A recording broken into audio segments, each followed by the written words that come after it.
अस्सलाम वालेकुम लिसनर्स, मैं हूं आप लोगों की होस्ट नौशीन और नौशीन अपने चैनल पर अपने सभी सुनने वालों को वेलकम कहती है। लिसनर्स, कैसे हैं आप सब और मेरे चैनल की खौफनाक कहानियों को कितना एंजॉय करते हैं? अपना फीडबैक मुझे ज़रूर दें। I am extremely very sorry listeners, कल कुछ हेक्टिक रूटीन थी, गेस्ट आए हुए थे, इसलिए मैं आप लोगों के साथ कल स्टोरी शेयर नहीं कर सकी। तो आज आप लोगों के लिए मैं बैक टू हॉरर स्टोरीज लेकर आई हूँ जिन्हें आप लोग बहुत ज़्यादा एंजॉय करेंगे। बढ़ते हैं आज की पहली खौफनाक कहानी की तरफ। ये खौफनाक कहानी अनम ने मेरे साथ शेयर की है। अनम कहती है कि मैं हैदराबाद की रिहायशी हूँ और मैं आपके साथ अपनी ज़िंदगी में पेश आने वाली एक सच्ची खौफनाक कहानी शेयर करना चाहती हूँ। आज से 8 साल पहले की बात है। हम लोग रेंट पर एक घर में रहते थे। वो घर बहुत ज़्यादा पुराने तर्ज पर बना हुआ था, ओल्ड कंस्ट्रक्शन थी। हम लोगों को उस टाइम कोई अच्छा घर नहीं मिल रहा था क्योंकि हम लोगों का जो अपना घर था उसकी हम लोग रेनोवेशन करवा रहे थे। कुछ उसमें नए हम लोगों ने काम करवाना था, जिसकी वजह से हम लोगों को थोड़े ही अरसे के लिए एक घर चाहिए था। तो हम लोगों को जैसा भी घर मिला हम लोग वहाँ पर शिफ्ट हो गए। उस घर में 2 रूम्स नीचे थे और एक रूम सेकंड फ्लोर पर था। वहाँ पर बहुत बड़ा एक टेरेस भी था। बहुत तंग सी उसकी सीढ़ियाँ थीं जो 3rd फ्लोर तक जाती थी। ऊपर भी एक फ्लोर था। अक्सर हम लोग गर्मी के मौसम में छत पर ही सोया करते थे। जो वॉशरूम था वो बिल्कुल एक कोने में था और उसके पास ही एक बहुत बड़ा पुराना पीपल का दरख्त भी था जो कि बैक साइड के एक प्लॉट में लगा हुआ था और उसकी जो छांव थी वो उस छत पर भी आती थी और उस वॉशरूम पर भी अक्सर रहती थी। शुरू में जब हम लोग उस घर में शिफ्ट हुए तब सर्दियों का मौसम था। रात के टाइम हम लोगों को अक्सर महसूस होता था कि हम लोगों के छत पर जिस तरह से कोई मौजूद है, किसी का चलना फिरना, वॉशरूम का दरवाज़ा खुलना बंद होना, क्योंकि वो जो वॉशरूम का दरवाज़ा था उसका जो डोर था वो लोहे का था, लकड़ी का नहीं था। इसलिए जब भी वो खुलता और बंद होता था एक मखसूस आवाज़ हम लोग सुन लिया करते थे। बहुत दफ़ा हम लोग अपनी तसल्ली के लिए सुबह जब ऊपर जाकर देखा करते थे तो वॉशरूम इस तरह से गीला होता था जैसे उसको बाकायदगी के साथ कोई यूज़ करता है। अब ये चीज़ एक रूटीन बन गई थी। एक दफ़ा हम लोगों ने कपड़े वगैरह धोकर छत पर बिछाए हुए थे। मैं ऊपर से सूखे कपड़े लेने गई। जो ही मैं छत पर गई, मौसम काफ़ी अच्छा था, ठंड भी बहुत ज़्यादा थी, धूप नहीं निकली थी, तो दिन में ही शाम जैसा मौसम बना हुआ था, बादल भी काफ़ी बने हुए थे। मुझे एकदम से महसूस हुआ कि वॉशरूम का दरवाज़ा कोई नॉक कर रहा है। जब मुझे डोर नॉकिंग की आवाज़ आई तो मैं उस तरफ गई। मैंने पूछा कौन है वहाँ पर। मेरे बोलने पर किसी ने मुझे जवाब नहीं दिया। मेरे में हिम्मत नहीं हो रही थी कि मैं बाथरूम का दरवाज़ा खोल कर देखूं कि अंदर कौन है। फिर मैं कपड़े वहाँ से तय करके रख रही थी उतार के। फिर एकदम से दरवाज़ा नॉक होने की आवाज़ आई। तो अब मुझे इस तरह से लगा कि जिस तरह से बाथरूम का दरवाज़ा खोल कर किसी ने झांक कर देखा है। जो ही मैं पीछे पलटी एक सर मैंने पीछे जाता देखा। मैं बहुत ज़्यादा डर गई और कपड़े वहीं पर छोड़े और भागी भागी नीचे आई और आकर अपनी अम्मी और अब्बू भी बैठे हुए थे उनसे ये कहा कि ऊपर वाले बाथरूम में कोई है, वो दरवाज़ा भी बजा रहा है और उसने मुझे देखा भी है। फ़ौरन से पहले अम्मी अब्बू, मैं भी उनके साथ थी, हम लोग ऊपर आए। हम लोगों ने बाथरूम जाकर देखा, वहाँ पर कोई भी नहीं था। अब हम लोगों को ये तो पता चल गया था कि उस घर में उस बाथरूम वाली तरफ कोई प्रॉब्लम है ज़रूर। ऐसा ही हुआ कि हम लोगों ने ऊपर जाना बहुत कम कर दिया। ऊपर वाला रूम भी हम लोगों के यूज़ में नहीं था। कुछ थोड़ा बहुत सामान ऐसा था जो हमने वहाँ पर सेट करके रखा हुआ था। स्टोर नहीं था वो रूम ही। एक चारपाई बिछा दी थी, 2 चेयर्स रख दी थी कि अगर कोई कभी ऊपर सोना चाहे गर्मी के मौसम में तो वहाँ पर रहा जा सकता है। साफ सुथरा था वो रूम बिल्कुल। हम लोग अब वहाँ पर जाने से कतराते थे, डर लगता था क्योंकि दिन के टाइम भी अब वहाँ पर हम लोगों को मौजूदगी का एहसास होने लग गया था। बहुत डर भी लगता था। एक दफ़ा ऐसा हुआ कि हम लोगों के घर कुछ मेहमान आए हुए थे और हम लोग शाम का टाइम ही था, चाय वगैरह बनाकर हम लोग अपने बरामदे में बैठे हुए थे। एकदम से हम लोगों के छत से किसी ने आवाज़ दी। आवाज़ इस तरह से थी जिस तरह से कोई औरत बोलती है, और उसने ये कहा कि मेरी बात सुनो। हम लोगों ने एक दूसरे की तरफ देखा। जो गेस्ट आए हुए थे उन्होंने भी वो आवाज़ सुनी। उन्होंने ये समझा कि हम लोगों के नेबर में कोई बुला रहा होगा, जबकि हम लोगों के घर के साथ कोई घर नहीं था। हम लोगों का घर बिल्कुल कॉर्नर वाला था, और इस साइड पर एक खाली प्लॉट था, और बैक साइड पर भी प्लॉट ही था। हम लोगों ने उन्हें यही बताया कि इस घर में कुछ असरात हैं जो हम लोगों को महसूस होते हैं।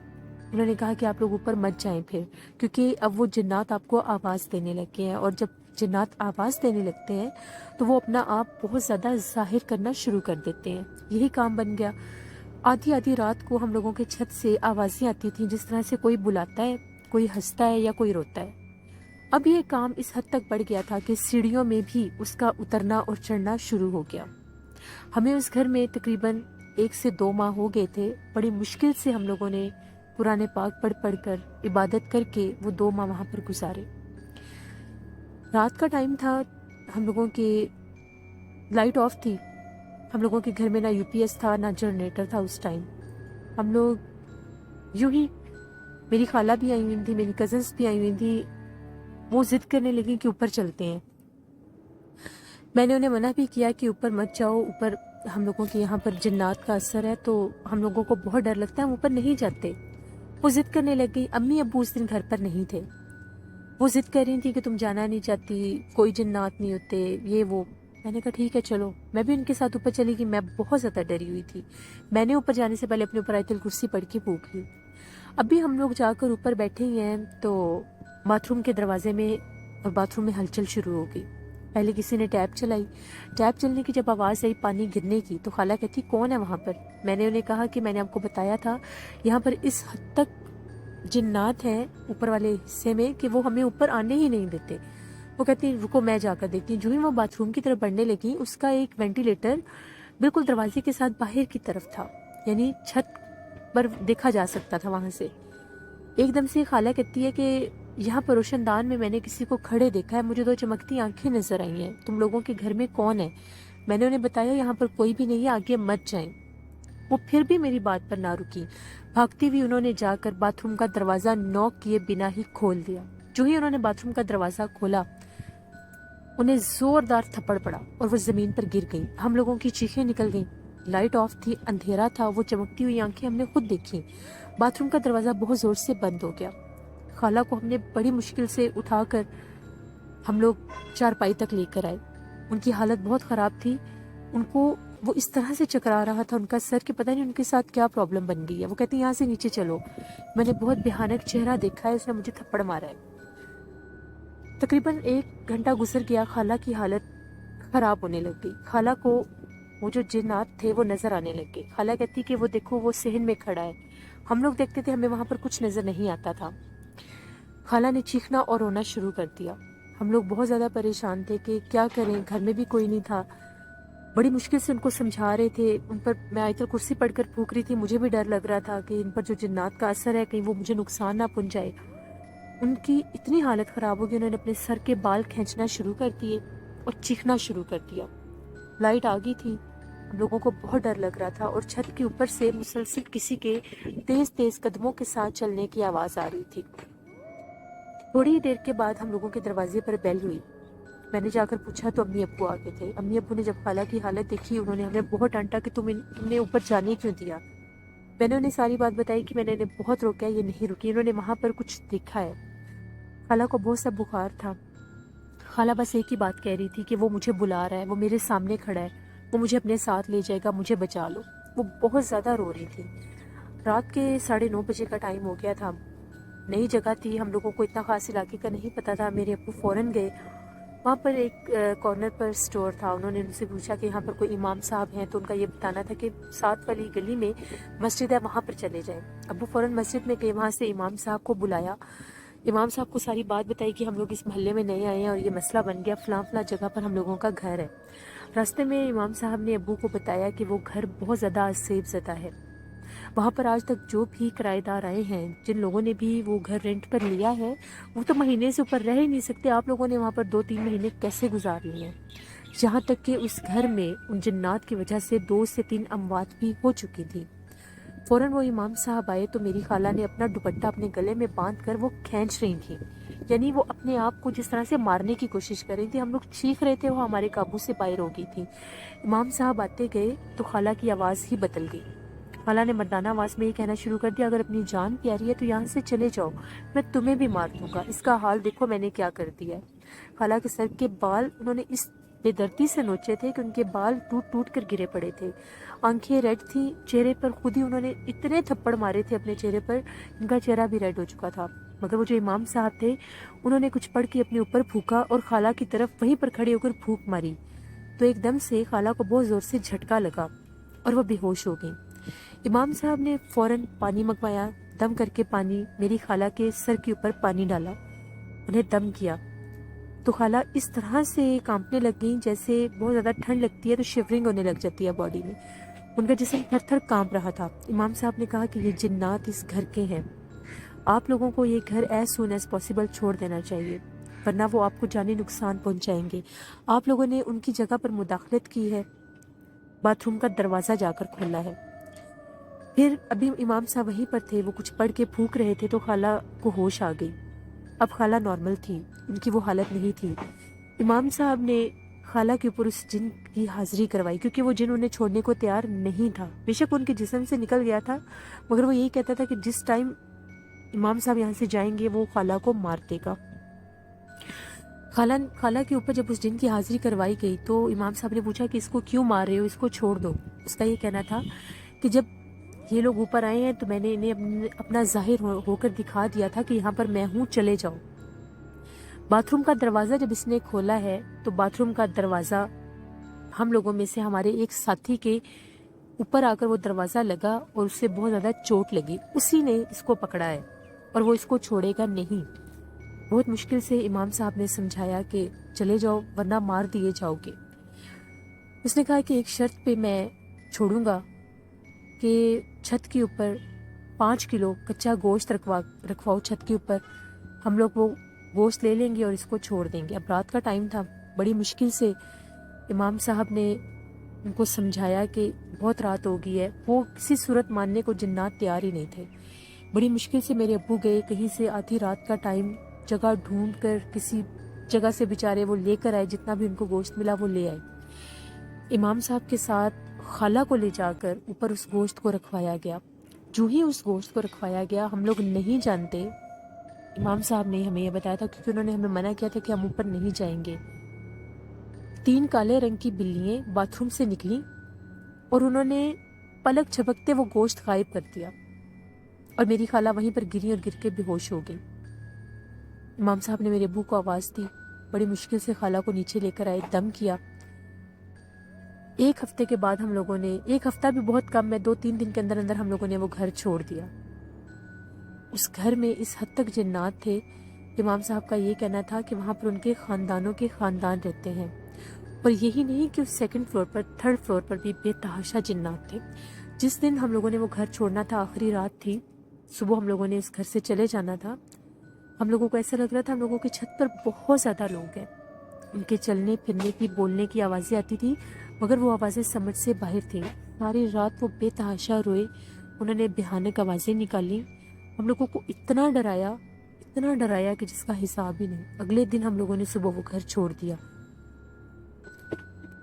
आज भी कभी अगर मेरे अब्बू का कभी उस इलाके से गुजरना हो तो वो बताते हैं कि वो घर खंडर बन चुका है, वहाँ पर उसके बाद कोई भी नहीं आया क्योंकि वो बात हर तरफ फैल गई थी।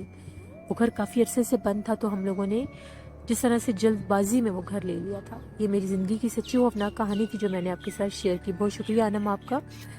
लिसनर्स, हमेशा की तरह से यही मैसेज देना चाहूँगी, जितनी भी जल्दबाजी हो, जितनी भी प्रॉब्लम हो, जो भी जगह खरीदें, जो भी घर ले रहने के लिए, उसको एक दफ़ा किसी साहिब इल्म, किसी इमाम साहब को विज़िट करवा लिया करें कि ये तकलीफ़ आपको ना बने। बढ़ते हैं एक और खौफनाक कहानी की तरफ। मोहम्मद खुर्शीद ने ये कहानी मेरे साथ शेयर की है इंडिया से।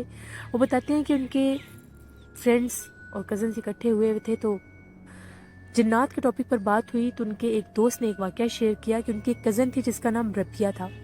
वो गाँव के घरों में रहती थी। गांव में उनका घर था, जिस तरह से गांव के टिपिकल घरों का स्टाइल होता है, बड़े बड़े आंगन, सहन होते हैं, वहाँ पर दरख्त लगे होते हैं, कच्चे वो घर होते हैं, उनका स्टाइल, लाइफ स्टाइल और कंस्ट्रक्शन स्टाइल ही घरों का वो होता है। उनके घर में एक बहुत पुराना दरख्त लगा हुआ था। रबिया को आदत थी उस दरख्त के पास बैठकर पढ़ने की। वो अपनी चेयर लेकर, बुक लेकर उस दरख्त के नीचे ही बैठकर पढ़ा करती थी। रबिया 2nd ईयर की स्टूडेंट थी। एक दिन ऐसा हुआ कि रबिया वहीं पर बैठकर पढ़ रही थी। उसे एकदम से इस तरह से महसूस हुआ कि उसे किसी चीज ने बुलाया है। वो डर के फौरन कमरे में आकर बैठ गई। उसके बाद उस दरख्त के नीचे जाकर उसने पढ़ना छोड़ दिया। घर वालों ने जब पूछा कि तुम अब दरख्त के नीचे नहीं पढ़ती, तो उसका ये कहना था कि मैं वहां पर पढ़ रही थी तो एकदम से मुझे किसी ने बुलाया, और जब मेरी नजर पड़ी दरख्त में तो वहां पर बहुत भयानक चेहरे वाला कोई था जो मुझे बुला रहा था कि मेरे पास आओ, इसलिए मुझे डर लगता है, मैंने इधर नहीं जाना। कुछ दिन गुजरे। रबिया अपने रूम में ही बैठकर पढ़ती थी। उसके भाई को ये डाउट हुआ कि जिस तरह से ये पढ़ती नहीं बल्कि किसी से मुखातिब होकर बातें करती है। पहले उन्हें ये लगा कि हो सकता है जिस तरह से अक्सर स्टूडेंट्स मोबाइल पर अपने दूसरे फ्रेंड्स के साथ स्टडी डिस्कशन करते हैं वो इशू होगा, मगर अब ये काम बढ़ने लग गया। तो उनके भाई ने अपने पेरेंट्स को कहा कि मुझे शक पड़ता है कि ये मोबाइल पर किसी के साथ बातें करती रहती है, पढ़ती नहीं है। घर वालों ने उसके इर्द गिर्द रहना शुरू कर दिया कि हम लोगों को पता चले कि माजरा क्या है। जब घर वाले रबिया के इर्द गिर्द उसके रूम में उठना बैठना शुरू हो गए तो उसको उस तरह से बोलने का मौका ना मिलता, तो वो अपनी बुक उठाकर उसी दरख्त के नीचे बैठकर किसी से बातें करती रहती। अब ये काम इस हद तक बढ़ गया था कि एक दफ़ा रात के टाइम रबिया की अम्मी की आंख खुली तो वो रूम में नहीं थी। उन्होंने फौरन सब घर वालों को जगाया और कहा कि रबिया रूम में नहीं है। जो ही सब घर वाले रबिया को ढूंढने सहन में निकले तो रबिया दरख्त के नीचे लेटी हुई थी। वो लोग बड़े हैरान हुए, बड़ी मुश्किल से रबिया को वहाँ से उठाया और अंदर लेकर आए। रबिया का 24 घंटे अब यही काम था कि वो दरख्त के नीचे बैठी रहती थी और दिन ब दिन बहुत ज़्यादा सूखती जा रही थी, कमज़ोर होती जा रही थी, खाने पीने में भी कमी आ गई थी। वल्लाह आलम उसको उस दरख्त पर कौन बुलाता था, किससे वो बातें करती थी, कोई नहीं जानता। बड़ी मुश्किल से उनके घर वालों ने ये कहा कि किसी साइकेट्रिस्ट को चेक करवाते हैं, मे भी कोई दिमागी मसला हो। जब साइकेट्रिस्ट को चेक करवाया गया तो उनका ये कहना था कि इसको किसी किस्म का भी कोई दिमागी प्रॉब्लम नहीं है। फिर उनके एक रिलेटिव ने कहा कि इसको किसी पीर फकीर के पास लेकर जाएं, ये मामला कोई और है। इस तरह से उसका दरख्त को देखकर हंसना, उससे बातें करना, सारी सारी रात वहाँ पर गुजारना कोई नॉर्मल बात नहीं थी। फिर उनके वालिद साहब एक पीर साहब को अपने घर लेकर आए। जो ही पीर साहब उनके घर आए, रबिया को कुछ मेडिसिन देकर सुला दिया गया। पीर साहब ने उस दरख्त पर जब पढ़ाई की तो उन्होंने ये कहा कि इस दरख्त पर बहुत भयानक आसेब है जो आपकी बेटी को असरअंदाज कर गया है और आपकी बेटी के साथ बातें करता है। पीर साहब को लाने से पहले उनके घर वालों ने ये चाहा कि रबिया की शादी कर दें। जब उन्होंने रबिया से ये पूछा कि हम तुम्हारी शादी कर देते हैं कि ये रूटीन चेंज हो जाए, तो रबिया का ये कहना था मैंने शादी कर ली है। घर वालों पर क़यामत टूट गई कि रबिया ने किससे शादी की है। जब रबिया से ये पूछा गया तो रबिया का ये कहना था मैंने दरख्त से शादी की है। सब घर वालों को पहले यही लगा कि इसका दिमागी मसला है। साइकेट्रिस्ट से चेक करवाने पर पता चला कि ये कोई दिमागी मर्ज नहीं है। तब वो उन पीर साहब को घर लेकर आए और सारी बात उन्हें बताई। जब पीर साहब ने इस दरख्त पर पढ़ाई की तो वहाँ पर उनको बहुत भयानक जिन नजर आया जिसके साथ रबिया बातें करती थी, जो रबिया के ऊपर सवार था, जिसने रबिया का दिमाग माउफ किया हुआ था। पीर साहब ने कहा कि जितनी जल्दी हो सकता है इस दरख्त को यहाँ से उखेड़ना है और इसको बाहर फेंकना है, इसको इस घर में नहीं रहने दिया जाए। अभी वो लोग बड़ी कोशिश करके बड़ी मुश्किल के साथ बहुत से लोगों को लगाकर उस दरख्त को काटना और जड़ से उखेड़ना चाह रहे थे। बहुत से लोग उसमें गिरे भी, बहुत से लोगों को प्रॉब्लम्स भी फील हुई, मगर जो ही उस दरख्त को काट दिया गया, जड़ से उतार दिया गया, तो रबिया को एकदम होश आ गया और रबिया ने कहा कि ये घर में सब क्या हो रहा है, इतना शोर शराबा किस चीज़ का है। रबिया की हालत बिल्कुल ठीक हो चुकी थी और वो सब जो उसने टाइम गुजारा था उस दरख्त के नीचे बैठना, किसी से बातें करना, वो सब कुछ भूल गई थी। तब घर वालों ने उसे सारी बात बताई तो वो बहुत ज़्यादा खौफजदा हो गई। लेकिन अल्लाह का शुक्र है, उन पीर साहब का दिया हुआ तावीज़ जब रबिया ने गले में पहना तो अपनी ज़िंदगी में नॉर्मल हो गई। मोहम्मद खुर्शीद ने इंडिया से एक हॉरर इंसिडेंट मेरे साथ शेयर किया था। बहुत शुक्रिया खुर्शीद आपका। लिसनर्स, بہت سے ایسے معاملات ہوتے ہیں انسان کی زندگی میں جنہیں وہ چاہ کر بھی فراموش نہیں کر سکتا. اپنا خیال رکھا کریں. جب بھی آپ لوگ کسی غیر مرئی مخلوق کو محسوس کریں، کسی جگہ پر بھی آپ کو محسوس ہو کہ آپ نے کچھ دیکھا ہے، کچھ سنا ہے، اپنے اوپر کچھ محسوس کیا ہے، تو فوراً کسی عامل حضرات کے پاس، کسی امام صاحب کے پاس جا کر دم کروا لیا کریں. اول پر جس جگہ کا آپ لوگوں کو پتہ ہو کہ وہ ہانٹیڈ ہے، آج سیب زدہ ہے، وہاں پر جانے سے پہلے آیت الکرسی چاروں کل پڑھ کے جایا کریں. حفاظت بہت ضروری ہوتی ہے، احتیاط تکلیف سے بہتر ہے. اپنا بہت خیال رکھا کریں. اپنا فیڈ بیک مجھے ضرور دیں. آپ لوگوں کو آج کی خوفناک کہانی کیسی لگی؟ آپ لوگ بھی اپنی زندگی کی خوفناک کہانی شیئر کر سکتے ہیں ڈسکرپشن باکس میں دیے گئے میل آئی ڈی پر. اور جو لوگ میرے چینل کی خوفناک کہانیوں کو سنتے ہیں، انہیں پسند کرتے ہیں، میرے چینل کو ضرور سبسکرائب کریں. میرے چینل پر اسی طرح سے آپ لوگوں کے لیے ہارر سٹوریز آتی رہیں گی. اپنا بہت سا خیال رکھیے گا. نوشین کو دعا میں یاد رکھیے گا. Thank you for watching. اللہ نے کے بعد.